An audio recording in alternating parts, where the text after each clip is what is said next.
Salutations, respected viewers. This is George from Ireland. This video is about the curious respect that President Trump has for Chairman Kim Jong Un. In case you don't know who Kim Jong Un is, he is the absolute ruler of North Korea. Now, much ill ink has already been spilt over this bromance. What's especially unusual about it is Trump's only other close relationship with another national leader is that with Emmanuel Macron, the president of France. This is perhaps not as unlikely as his friendship with Macron. Trump and Macron, so dissimilar. I mean, not only in age, but the age gap between Trump and Kim Jong Un is probably even greater. Fascinatingly, nobody actually knows Kim Jong Un's year of birth, but Macron was formerly a socialist, formed his own political party, who's a man restrained, who's deeply serious, who cares about policy, who's certainly not a show-off, he's very physically fit. He married a woman 25 years older than himself, and on and on. He was highly cerebral. But I go back to Trump and his, how to put it, spiritual brother, Kim Jong Un. It seems like sympathy for the devil that Trump would be so enamored of his North Korean analog. He's had warm words for him at a rally. He was saying how fabulous it was. He was going to meet this monstrous tyrant, and he was cheered to the rafters for that. Yet at the same time, he was encouraging the audience to boo and hiss at the free press in the United States. How is the American media possibly more immoral than Kim Jong Un, who runs such a savagely cruel regime? So why does Trump like his North Korean opposite number? Well, they share similar traits of narcissism. Now, I've never studied psychology, as the next few minutes will no doubt demonstrate. They both have this very outside sense of entitlement. Trump believes that he has the right to steal from people, such as defrauding people with his so-called Trump University, which was not a university. And then he claimed that he had no connection to said university, despite his name being on it, despite receiving all this money. One of the biggest falsehoods about the United States is that there is equality before law. Now, Trump certainly lacks for academic intelligence, but he has figured out this from an early age, that a white multimillionaire like him can flagrantly commit large-scale crimes and get away with it.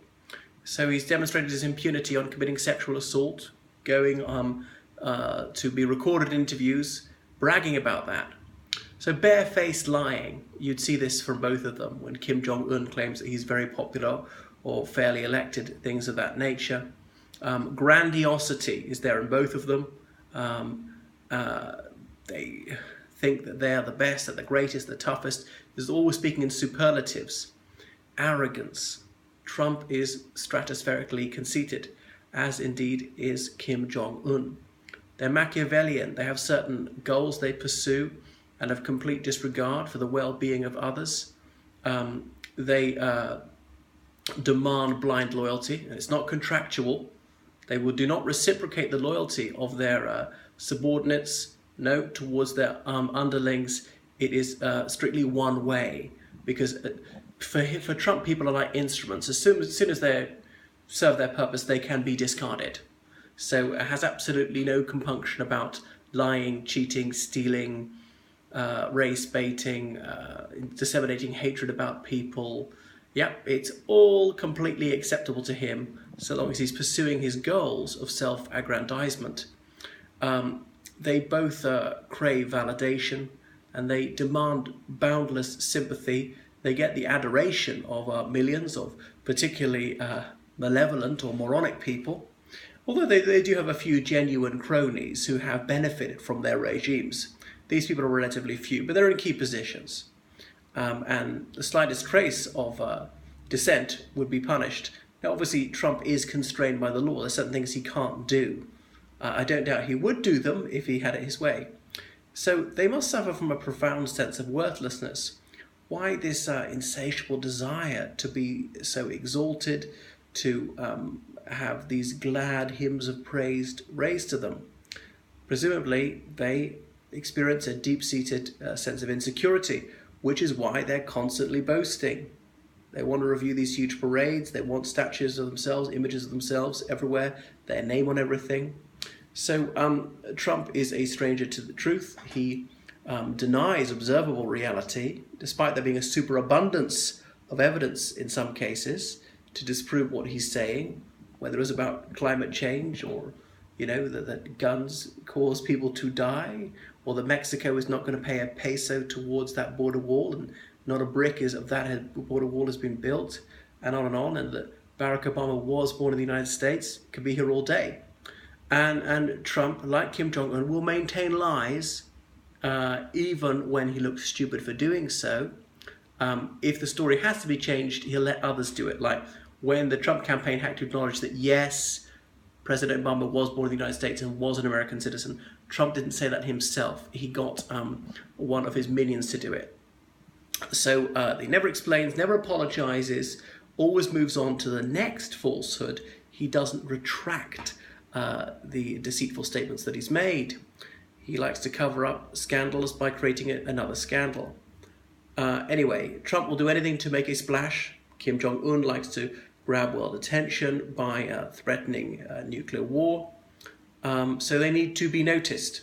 Trump was even willing to go on a roast on television a few years ago just because it got his ugly mug on the box. Anyway, what flabbergasts me is the way evangelical Christians give Trump a pass. Vanity is supposedly a sin. Think of the 7 deadly sins. Trump commits all of them on an enormous scale. There's no religion in North Korea because Kim Jong Un doesn't like competition. Now, Trump realized it'd be unwise to try and set himself up as a deity, so he tries to tie his star to that of JC. Just think about how daft this is. In North Korea, there is any country in the world where a dead man is president. Kim Jong Un's father, Kim Il-sung, is the eternal president who died in 1994. And when he died, the tale goes the birds tried to fly him to heaven for days but couldn't. Or Kim Jong Un's father, well, the story goes, Kim Jong Il was born on a sacred mountain. Now, although some more authentic records claim actually he was born in the Soviet Union. So Donald J. Trump needs to be noticed, likes to refer to himself in the third person. He wishes to inspire terror. He always needs a dramatic reaction. He wishes to be worshipped and lusted for. So this unending need for attention speaks much about them. That's why in the North Korean media, Kim Jong Un, what he did or said that day will be the lead item for most of the time. So Trump will create a sense of crisis or even chaos, just so long as it's more eye-catching. One of the reasons why these two men are so eager to meet, they've recognized kindred spirits in each other. Like Trump used to phone the press in the 80s and have them print stories on the front page that he'd given Marla Maples the best sex she ever had when he's having an affair with her. He was married to his first wife at the time. How on earth do evangelical Christians forgive him? He's not apologized for that. Now, and nobody's perfect. We're all sinners, but he sins on a gargantuan scale all the time. But he's the only one for whom we can be completely absolved, that private ethics don't matter with him. Shows what utter hypocrites they are. So Trump is delusional, calling himself a genius, and Kim Jong-un also speaks about his many magnificent achievements, eating races. I suppose he'd win those. So falsehoods are spouted by both of them each day. They eschew the very notion of objective truth. The wholesale deglutition of such lies is astonishing by much of the American public. Trump's at 42% in the polls. One of the reasons could be his tough stance on North Korea, but then again, he's got a very weak stance on North Korea. He's sending mixed messages to Kim, that he's going to be firm, like go for a military response. No, he wants to meet him. It changes within the day. So presumably Trump likes North Korea's media management, where the head of state is on a pedestal, the leader is exalted, the media is constantly extolling the president's manifold achievements and virtues. there is this demented cult of the personality, militarism. There will be monster meetings and gigantic parades for the head of state to review. There's a total lack of care for the poor, who are left to starve to death, and there is vicious suppression of the mildest murmur of dissent. So they may meet, and it will also feed the ego of Kim Jong Un. It was a typically unwise, or some might say bold, move by Trump. This démarche, saying he'd meet Kim Jong Un, could backfire, of course. What else? There's been a détente recently. I hope it continues. However much of a clown Trump is, I prefer that he was clowning around than he nuked millions of people.